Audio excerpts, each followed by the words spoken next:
Elle a fait irruption, simulant la joie. Excellente nouvelle. Tu vas être papa. J'ai eu un sourire narquois. Et en voici une pour toi, je ne peux pas l'être.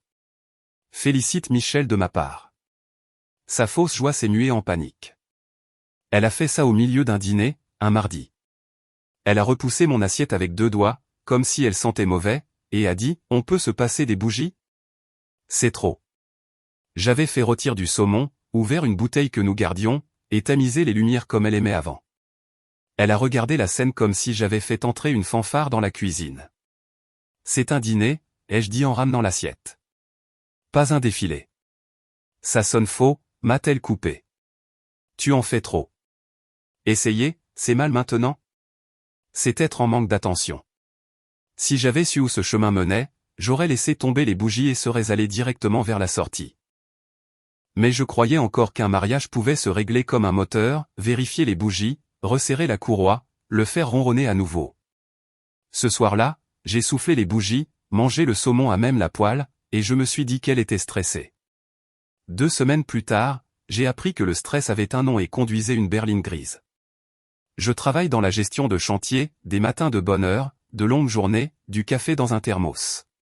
Elle, Léna, s'occupait des opérations administratives dans une clinique médicale près de la Nationale 7. Nous avions construit une vie décente. Pas accent Graveleuil, mais stable. L'hypothèque à moitié remboursée. La camionnette entièrement payée. La pêche la fin de semaine. Je ne suis pas le genre de type qui mendie de l'attention.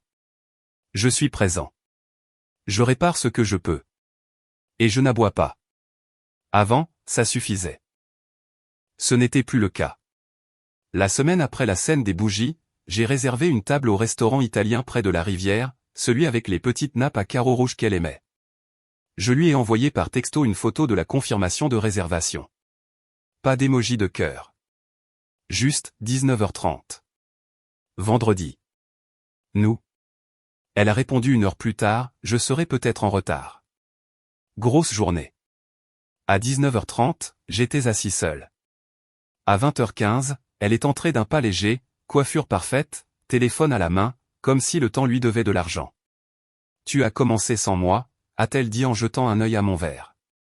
J'en suis à mon 2e verre d'eau, lui ai-je répondu, en essayant de pimenter les choses. Elle a levé les yeux au ciel. Ne fais pas ça. Quoi? Ce ton. J'ai plié le porte-réservation en plastique et l'ai glissé dans ma poche. Tu travailles jusqu'à quelle heure ces jours-ci? Ne commence pas, a-t-elle marmonné. C'est beaucoup de travail. On est en sous-effectif. La clinique ferme toujours à 18h. On a des dossiers en retard. Ce sont les dossiers qui te ramènent à la maison maintenant? Elle a regardé par-dessus mon épaule un couple près de la fenêtre. Pourquoi tu m'interroges? Je me suis penché en arrière. J'ai demandé qui te ramenait à la maison. Ce n'est pas un interrogatoire. C'est une phrase avec un point d'interrogation. Michel me dépose parfois, a-t-elle dit, comme si elle nommait une marque de lait. Il habite près de chez nous. C'est un type bien, Michel. J'ai retourné le mot dans ma tête. Un type bien. Ne sois pas bizarre avec ça. Je ne le suis pas. Je préfère juste que ton trajet de retour se fasse le même jour que ton départ du travail. Elle a eu un sourire narquois. Alors maintenant tu me suis à la trace? Non, ai-je dit en lui poussant le menu. Je regarde la grande aiguille. C'est la plus grosse, facile à voir. Le serveur est venu planer autour de nous. Nous avons commandé. Elle a gardé son téléphone face vers le haut, l'écran s'allumant toutes les quelques minutes. Quand le tiramisu est arrivé, elle a refusé, disant qu'elle était sage, puis a liquidé la moitié du mien avec une cuillère et une histoire sur une livraison de seringues manquantes. J'ai laissé un gros pourboire et nous sommes rentrés en silence pendant qu'elle faisait défiler son écran. De retour dans la cuisine, j'ai posé le porte-réservation sur le comptoir comme une pièce à conviction. Qu'est-ce que c'est que ça, a-t-elle demandé. Un rappel. Pourquoi? Que ça, j'ai fait un geste entre nous, est un choix. Pas un accident. J'ai fini de planifier des choses que tu ne veux pas. Tu veux de la simplicité? Tu l'as. Je ne vais pas planter le décor pour quelqu'un qui éteint les projecteurs. Elle a croisé les bras. Tellement dramatique. Bien sûr, ai-je dit. Disons ça. J'ai dormi dans la chambre d'amis cette nuit-là. Pas comme une punition, pas pour le spectacle, mais comme une nouvelle règle. Si la proximité est une monnaie, je ne la dépense pas là où elle n'est pas appréciée. Le lendemain matin, j'ai fait du café, préparé mon déjeuner, et laissé un mot près du grille-pain, nouvel emploi du temps. Lundi et mercredi et vendredi salle de sport après le travail. Mardi et jeudi tard sur le chantier. Fin de semaine planifiée à l'avance. Pas de sauvetage de dernière minute. Elle aime les sauvetages de dernière minute, moi qui fais ses courses, récupère son nettoyage à sec, son chat malade d'il y a 2 ans dont elle parle encore. Plus maintenant. Je ne fais pas dans le théâtre d'urgence. À midi, mon pote Nathan a appelé de l'entrepôt. On dirait que tu as avalé des clous, a-t-il dit. Juste un réalignement, lui ai-je dit. Ah chat. Léna est au courant que tu te réalignes. Elle finira par comprendre. Tu as besoin d'une bière plus tard. J'ai besoin de limites, ai-je dit. La bière est optionnelle. Il a sifflé. D'accord, mon général. Ce vendredi-là, je me suis garé sur le stationnement de la clinique à 18h pour voir à quoi ressemblaient les dossiers en retard. Je ne suis pas entré. Je me suis garé de l'autre côté de la rue, près du magasin de pièces automobiles, et j'ai siroté un café qui était devenu froid depuis des heures. À 19h30, le personnel est sorti par groupe de 2 ou 3. À 20h, une berline grise s'est arrêtée au bord du trottoir. Il s'est appuyé contre elle comme sur une affiche de film. Elle est sortie en riant de quelque chose sur son téléphone. Il a ouvert la portière passager avec une petite courbette. Je n'ai pas bougé. Je les ai regardés partir. J'ai attendu 10 minutes, puis j'ai envoyé un texto, besoin de quelque chose du magasin. Elle a répondu en 2 mots, je vais bien. Le lendemain, j'ai transféré nos dépenses communes sur 2 cartes, une pour l'hypothèque et les factures, une pour les courses et l'essence. J'ai déplacé le reste sur mon compte. Je lui ai envoyé le détail dans un tableur clair. Pas de drame, juste des chiffres. Elle m'a appelé à l'heure du déjeuner. Tu as déplacé de l'argent. J'ai déplacé la responsabilité, ai-je dit. C'est du contrôle. C'est de la clarté. Je n'ai pas besoin de tes règles. Tu n'as pas besoin non plus que je te ramène, ai-je répondu. Alors, nous sommes d'accord. Elle a raccroché. Dès la semaine suivante, l'ambiance à la maison était devenue glaciale. Elle a commencé à partir plus tôt, à rentrer plus tard. Les conversations sont devenues des listes de choses à faire, litière du chat, jour des poubelles, ta mère a appelé. Quand j'essayais d'engager la conversation, elle trouvait une blague cinglante. Tu es silencieux, lui ai-je dit un soir, en remuant une marmite de chili. Peut-être que tu devrais essayer d'être intéressant, a-t-elle marmonné, sans lever les yeux de son téléphone. C'est ce que Michel a dit? Ne commence pas, je n'ai pas commencé, ai-je dit en éteignant le feu. Mais je termine le dîner. Mange ou ne mange pas. Je ne vais pas te présenter la nourriture comme une récompense. Elle a mangé, à peine. Plus tard, elle m'a frôlé dans le couloir et a marmonné entre ses dents, tu rends tout si lourd. Je me suis écarté. Non, je le rends évident. Elle n'a pas répondu. Dimanche, nos voisins ont organisé une fête dans leur jardin. Hamburger, enfants courant avec les mains collantes, un match à la télé dans le garage. J'y suis allé.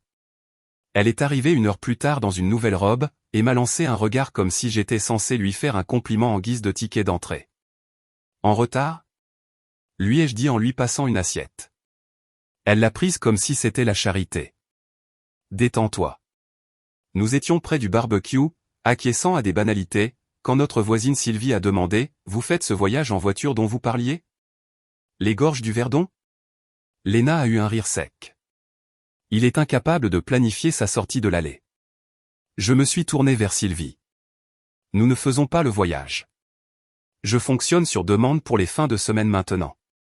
Léna s'est étouffée avec sa boisson. Sur demande? Je ne réserve pas de temps pour des gens qui ne viennent pas, ai-je dit, en gardant un ton neutre. Puis je me suis tourné vers notre hôte. Tu loues toujours le chalet au bord du lac. Je le veux pour samedi prochain. En liquide. Marché conclu, a-t-il dit, en jetant un coup d'œil à Léna. Elle m'a dévisagé comme si j'avais donné un coup de pied dans une chaise. On était censé dîner avec ma sœur. J'enverrai ma chaise, ai-je dit. Elle est mieux accueillie que moi.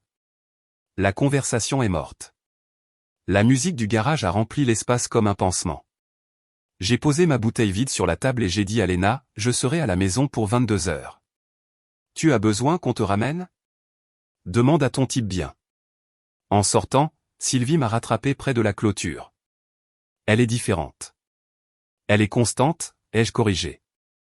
Juste pas de la manière que j'apprécie. J'ai conduit jusqu'à la maison et j'ai dormi paisiblement dans la chambre d'amis, la fenêtre ouverte. Le lac, samedi, serait calme. J'apporterai un thermos et des appâts. Peut-être Nathan, s'il avait envie de faire semblant que ses compétences pour la pêche à l'achigan comptaient. Le lundi est arrivé avec le même gel. Au milieu de la semaine, j'ai arrêté de proposer quoi que ce soit.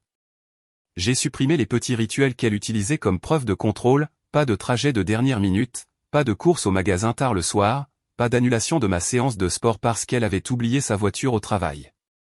Elle n'aimait pas l'espace vide où se trouvait autrefois mon « oui ». Alors, elle a tenté le premier adoucissement.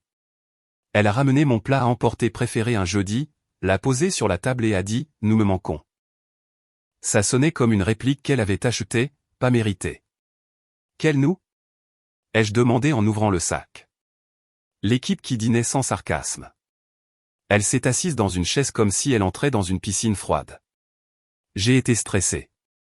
Tu rends tout si rigide. Rigide, c'est ce que tu appelles clair quand tu veux des failles. Peux-tu juste ne pas être si dur? J'ai aligné les baguettes. Voici ce que je peux faire, je peux maintenir la cohérence du calendrier, du budget et de mon respect. Si tu veux de la douceur, essaie la gratitude. Elle a cligné des yeux. C'est toujours un sermon avec toi. C'est une conversation où je suis le seul à ne pas faire semblant. Elle a repoussé le récipient. Laisse tomber. C'est déjà fait, ai-je dit. Cette fin de semaine-là, au lac, Nathan m'a regardé attaché un leurre avec la concentration d'un chirurgien. Tu ne lui parles vraiment plus. Je ne fais pas un spectacle, ai-je dit. Tu penses qu'il y a quelqu'un d'autre, a-t-il demandé, en baissant la voix comme si les poissons pouvaient l'entendre. Je pense qu'il y a quelqu'un qui n'est pas moi, ai-je répondu. Et je pense qu'il conduit une berline grise. Il a sifflé. Tu vas faire quelque chose? Je l'ai déjà fait, ai-je dit en lançant ma ligne. J'ai repris mon temps. Le prochain sera ma tranquillité. Il a hoché la tête. Tu sais ce que tu fais. Je le sais toujours, lui ai-je dit, plus pour tester les mots dans l'air que pour le rassurer. Le dimanche, Léna a dormi jusqu'à midi. Je me suis fait du pain perdu et j'ai laissé la cuisine propre, comme au départ d'un hôtel. Elle est arrivée, les cheveux relevés, tenant son téléphone comme un bébé. Il faut qu'on parle, a-t-elle dit. On peut parler, ai-je répondu en versant du café. Mais pas juste pour faire du bruit. J'ai l'impression que tu me punis. Ne te flatte pas, ai-je dit. Je n'ai pas le temps de construire un labyrinthe pour punir quelqu'un qui ne le parcourra pas, elle s'est appuyée sur le comptoir. Tu es méchant maintenant. Je suis honnête maintenant. Elle a baissé les yeux. Je suis désolé pour l'autre soir chez Sylvie. La blague était déplacée. C'est ta première version, ai-je demandé. Tu as de meilleures excuses après relecture? Elle a dégluti. J'essaie, là. J'ai hoché la tête une fois. Bien. Continue d'essayer. Je te dirai quand je le sentirai. Elle m'a fixé, cherchant dans mon visage quelque chose à quoi se raccrocher. Elle ne l'a pas trouvé. Elle est partie, prétendant qu'elle avait décidé que nous avions fini. C'était l'examen de mi-parcours. J'en ai pris note, j'ai apprécié l'effort et j'ai gardé mes distances. Quelques jours plus tard, j'ai sorti la poubelle de la salle de bain et j'ai vu la boîte. Pas le carton. Ce qu'il y avait à l'intérieur. Le test de grossesse avec le petit plus, comme un panneau de signalisation. Le couvercle de la poubelle ne se fermait pas complètement, elle l'avait jeté par-dessus, comme des serviettes en papier. J'ai remis la poubelle à sa place et je suis allé dans la cuisine, j'ai versé de l'eau que je ne voulais pas. Puis j'ai ouvert le tiroir où nous gardions les menus à emporter et j'ai glissé le test sous le dépliant du traiteur chinois, comme si j'archivais des reçus fiscaux. Je connais mon corps. Quelques années auparavant, un médecin m'avait expliqué quelques faits permanents en termes cliniques et polis. Cela faisait partie de l'équation de notre mariage. Si nous voulions des enfants, nous aurions besoin d'aide. Nous en avions parlé, décidé de voir, plus tard, puis la vie était devenue trépidante. Je n'accroche pas la culpabilité à la biologie. Je vis avec. Mais la biologie ne change pas un mardi parce que la clinique faisait une promotion sur les miracles. Le lendemain matin à 8 heures, j'étais dans la salle d'attente de mon médecin généraliste, puis dans un petit bureau, puis en train de regarder le même dossier que j'avais vu des années auparavant. Des chiffres et des termes, un ton monocorde et constant, et une ligne tracée sur l'espoir comme une frontière sur une carte. Quelque chose de différent, ai-je demandé. Il a secoué la tête. Je suis désolé. Ne le soyez pas, lui ai-je dit en boutonnant ma chemise. C'est juste de la clarté. Je peux travailler avec de la clarté. Il a hoché la tête, confus par le soulagement dans ma voix. En sortant, j'ai demandé une copie imprimée. Je l'ai pliée en 3 et l'ai glissée dans mon portefeuille, derrière mon permis de conduire. Puis j'ai conduit jusqu'à la maison, je me suis garé, et je suis entré par le garage pour ne croiser aucun voisin. La poubelle était vide. La salle de bain était impeccable. Sur le comptoir se trouvait une bougie parfumée que je ne me souvenais pas avoir achetée, allumée en plein milieu de la journée. Chérie, a-t-elle appelé depuis la chambre, avec du sucre dans la voix, comme si elle l'avait roulé dans du sucre glace. Ici, ai-je répondu, appuyé contre l'encadrement de la porte. Elle est sortie dans un pull que j'aimais. Trop chaud pour la saison. Une manœuvre. Elle a posé ses mains sur ma poitrine comme si elle avait besoin de se stabiliser. Longue matinée, chargée.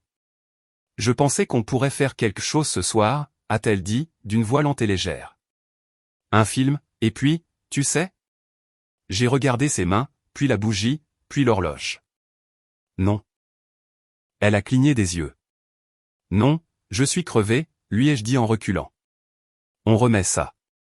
Son sourire a vacillé et est revenu en place comme un élastique. D'accord, une autre fois. Bien sûr, ai-je dit. Une autre fois. Elle m'a embrassé sur la joue comme un timbre et s'est éloignée en fredonnant. C'était une performance artistique, de la chaleur, un pull, une bougie et une invitation. Elle n'avait aucune idée que j'avais déjà vu l'accessoire dans la poubelle. Le lendemain matin, j'ai rencontré mon avocat. Pas le genre des tribunaux, juste des papiers et des signatures. Je n'en ai parlé à personne. J'ai envoyé le dossier au tribunal et je suis allé travailler comme si c'était un jour comme un autre. À midi, j'ai changé mon virement automatique pour mon compte personnel. J'ai mis à jour mes contacts d'urgence aux ressources humaines. Quand la maison a ressemblé à une salle d'attente, j'ai fait une longue course à pied, 2 fois le tour du pâté de maison. Cette nuit-là, j'ai bien dormi. Le jour d'après, Léna est rentrée tôt. Elle a fait irruption par la porte comme des confettis, les joues roses, les yeux brillants d'une joie ostentatoire. Elle a jeté son sac sur le canapé et a marché droit sur moi dans la cuisine. J'ai des nouvelles, a-t-elle dit, comme si elle annonçait un prix. Les meilleures nouvelles. J'ai hoché la tête une fois. Vas-y, dis-moi. Elle a pris mes mains comme dans une publicité et a dit, tu vas être papa. J'ai soutenu son regard. Dans une autre vie, cette phrase aurait été le début d'un chapitre. Dans cette vie, c'était le titre d'une histoire à laquelle je ne croyais pas. J'ai sorti mon portefeuille, j'en ai tiré le papier plié et je l'ai posé sur le comptoir. C'est une grande nouvelle, lui ai-je dit.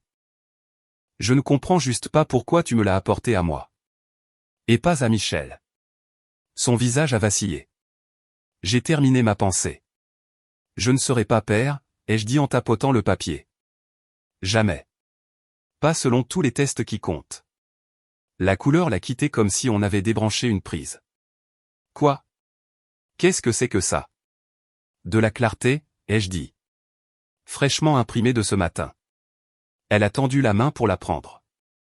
Je l'ai écartée. Pas la peine, lui ai-je dit.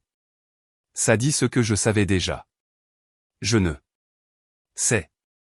Tu es ridicule, a-t-elle balbutié. Vraiment? Je ne connais aucun Michel comme tu le penses, a-t-elle dit, la voix montant. C'est juste un collègue. Il est gentil. Il propose de me ramener. Bien sûr, ai-je dit. Un type bien. Elle a pressé ses mains sur ses tempes. On peut surmonter ça. Nous n'allons pas surmonter la biologie, et je ne vais pas surmonter les mensonges. Je ne mens pas, a-t-elle dit, trop vite.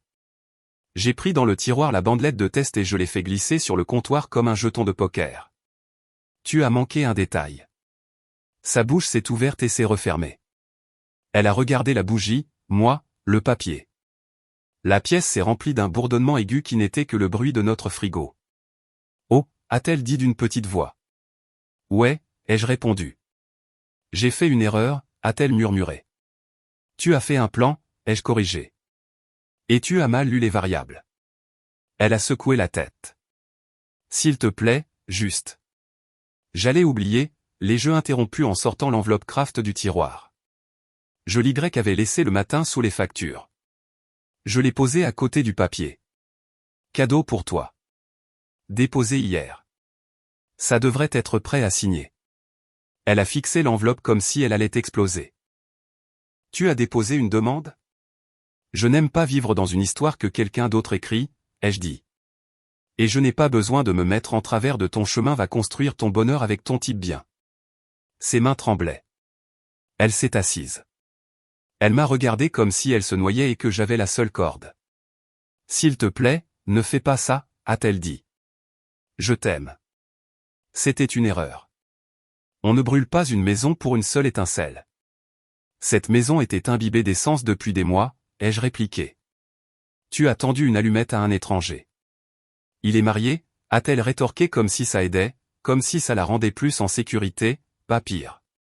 Ce n'est pas mon problème. Qu'est-ce que je suis censé faire? Tes bagages, ai-je dit. Tu as 24 heures. Le reste dépend de toi. Sa voix est devenue un murmure. Où vais-je aller? Tu es pleine de ressources, ai-je dit. Tu trouveras une solution. Je n'ai pas haussé le ton. Je n'ai pas claqué de porte. Je suis allé à l'évier, j'ai rempli un verre, j'en ai bu la moitié et je l'ai reposé. Tu es cruelle, a-t-elle dit, les larmes apparaissant enfin maintenant que le public était parti. Non, ai-je dit, en prenant l'enveloppe et en la posant devant elle. J'en ai fini. J'ai envoyé un texto à Nathan, lac demain, tôt. Il a répondu avec un pouce levé et un point d'interrogation. J'ai répondu avec un seul mot, clarté.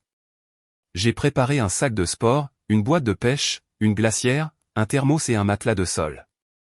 Dans la chambre d'amis, j'ai étalé ce dont j'avais besoin et j'ai verrouillé la porte. Avant de me coucher, j'ai déplacé mes documents dans une boîte d'archives et je l'ai mise dans la camionnette. J'ai dormi comme un homme qui avait pris sa décision. À l'aube, j'ai quitté l'allée. Léna était assise sur les marches du porche en peignoir, les yeux gonflés, le téléphone à la main. Elle n'a pas fait de signe de la main. Moi non plus. J'ai hoché la tête une fois par habitude, comme on le fait quand un voisin passe. Puis j'ai conduit. Nathan m'a retrouvé au lac avec trop d'appât et pas assez de patience. C'est sérieux, a-t-il dit en chargeant la glacière. Sérieux et simple, ai-je répondu. Nous nous sommes assis dans le bateau en aluminium pendant que la brume se levait sur l'eau. Il a attendu que je parle. J'ai laissé le silence faire le travail. Finalement, je lui ai tout raconté simplement, le test, le médecin, le papier. Il a posé sa ligne. Tu es sûr, a-t-il demandé. J'en suis sûr, ai-je dit. Il s'est frotté la mâchoire. Tu veux que je t'aide à déménager quelque chose quand tu rentreras? Rien à déménager, ai-je dit. J'ai déplacé ce qui comptait. Il a hoché la tête. Tu es de glace. J'en ai fini d'être une serviette, ai-je répliqué. La glace, c'est une amélioration. Il a grogné, puis a souri. D'accord, alors. Nous avons pêché jusqu'à ce que le soleil réchauffe les planches du quai. Nous n'avons pas attrapé grand-chose. Peu importait. Je voulais que la journée soit vide d'elle, de discours, de négociations sans fin. Je voulais la preuve qu'un homme peut simplement continuer à avancer. Nous nous sommes arrêtés pour des hamburgers sur le chemin du retour, nous avons mangé sur le haillon à l'ombre derrière la station-service. Un vrai dîner gastronomique. Nathan m'a tendu une serviette. Tu penses qu'elle est partie, a-t-il demandé. Elle sera partie, ai-je dit. Elle a une journée. Tu vas vérifier? Non, ai-je dit. J'ai laissé une règle. Si elle l'enfreint, ça me dit quelque chose. Si elle la suit, ça me dit autre chose. Il a hoché la tête. Tu en as vraiment fini. J'en avais fini quand elle s'est moquée de moi dans le jardin de Sylvie, ai-je dit. Aujourd'hui, ça l'a juste officialisé. Quand je suis arrivé dans l'allée, le porche était vide. À l'intérieur, la maison était plus propre qu'elle ne l'avait été depuis des mois. Les comptoirs de la cuisine essuyés, un tiroir ouvert puis mal refermé. La bougie parfumée, éteinte sur la table comme un marqueur de scène de crime. Le placard de son côté était à moitié vide. Pas rangé, fait à la hâte. Sur la table basse se trouvait un petit carré de papier. Désolé, était-il écrit. Pas, je suis désolé, juste, désolé, comme si la phrase ne pouvait pas se permettre de porter le poids d'un sujet. Je l'ai déchiré en 4 morceaux. J'ai tenu les bouts au-dessus de l'évier et j'y ai approché une allumette. Le papier s'est enroulé, a noirci, et est tombé en cendres qui ont été emportées par l'eau du robinet. C'était comme nettoyer le grill après avoir brûlé la graisse. Pas de la joie, pas de la tristesse de l'entretien. J'ai mis ses clés dans un bol près de la porte et j'ai envoyé un texto à Sylvie. Pour info. Léna a déménagé. Si une berline grise se gare devant, s'il te plaît, ne le laisse pas entrer. Sylvie a répondu 1 minute plus tard. Compris. Le lendemain matin, je suis allé travailler comme n'importe quel autre lundi. J'ai organisé les équipes, vérifié les plans, signé pour une livraison. À midi, mon téléphone a vibré avec un message de Léna. Je ne l'ai pas ouvert. Je suis allé à la salle de sport après le travail, puis chez Nathan pour déposer du matériel de pêche supplémentaire que je n'utilise jamais. Sur son porche, il m'a tendu un cigare que je n'ai pas fumé et une bière que j'ai sirotée une fois. Tu as le droit de célébrer, a-t-il dit. Je célèbre, lui ai-je dit. Je ne le fais juste pas comme un défilé. Tu vas le dire aux gens? Je le dirai à ceux qui ont besoin de savoir. Tu penses qu'elle reviendra? Elle a perdu l'accès à mon temps, ai-je dit. C'est plus difficile à récupérer qu'une clé. 2 semaines plus tard, j'ai réintégré la chambre principale et j'ai changé les draps. J'ai acheté une camionnette d'occasion en espèces et je l'ai garée là où la berline se trouvait parfois. J'ai réparé la planche lâche sur les marches arrière que j'ignorais depuis des mois tout en me disputant pour rien. J'ai commencé à voir quelqu'un du cabinet d'architecture de notre chantier. Maya vive, stable, drôle d'une manière qui ne demande pas d'applaudissements. Nous avons pris un café un samedi et regardé un match de baseball de lycée depuis les gradins pendant 1 heure parce que c'est gratuit et simple et que ça ressemblait à la vie plutôt qu'au théâtre. Elle m'a posé des questions sur mon passé. Je lui ai dit ce qui comptait. Au travail, les gars ont commencé à m'inviter davantage. Pas un, laisse-nous te sauver, Justin, on aime ta compagnie. Je les ai laissés faire. À la salle de sport, j'ai arrêté de vérifier mon téléphone entre les séries. À la maison, je cuisinais ce que je voulais, pas ce qui rapporterait des points. J'ai appris que j'aime mes steaks un peu moins cuits que je ne le prétendais. De temps en temps, j'entendais par des oui dire qu'elle allait bien, puis pas bien, puis qu'elle vivait chez une amie, puis que l'amie s'était lassée. Quelqu'un a dit que Michel avait été muté. Quelqu'un d'autre a dit que sa femme n'était pas amusée. Rien de tout cela ne me concernait. Pas mon cirque, pas mon calendrier. Un soir, 1 mois après avoir brûlé le mot, j'ai croisé Sylvie près de la boîte aux lettres. Elle est passée, a dit Sylvie en baissant la voix. Tu n'étais pas à la maison. Elle avait l'air perdue. Elle sait où se trouver, ai-je dit. Tu es froid. Je suis précis, ai-je répondu. Sylvie a hoché la tête. Tant mieux pour toi. Tant mieux pour nous deux, ai-je corrigé. Elle peut changer de cap, je peux dormir. Je suis rentré, j'ai mis mes clés dans le bol et j'ai regardé autour de moi. Ma maison, mes règles. Pas un trône, pas une caverne, juste un endroit sans mensonge vibrant dans les murs. 1 mois après ça, Maya et moi avons fait une excursion d'une journée à la rivière. Nous avons loué un kayak et nous nous sommes relayés pour diriger. Quand nous avons heurté un banc de sable, elle a ri et a dit « Laisse-moi essayer ». Je l'ai laissé faire. Nous avons mangé des sandwichs sur la rive. Pas de bougies, pas de discours. Elle m'a demandé à quoi je voulais que l'année prochaine ressemble. J'ai dit, calme, honnête, utile. Elle a souri. Ça te ressemble. De retour à la maison, j'ai ouvert le garage et j'ai regardé l'étagère avec la bougie parfumée restante. Je l'ai mise dans une boîte avec quelques autres artefacts et je l'ai étiquetée sobrement, passé. La boîte est allée sur le trottoir. Le camion l'a emportée. J'ai gardé le papier du médecin dans mon bureau pendant un certain temps, pas comme une arme, mais comme un rappel que certains faits ne se plient pas au désir. Je n'ai pas gardé de rancune. J'ai gardé des limites. Les gens pensent que les fins arrivent avec des feux d'artifice.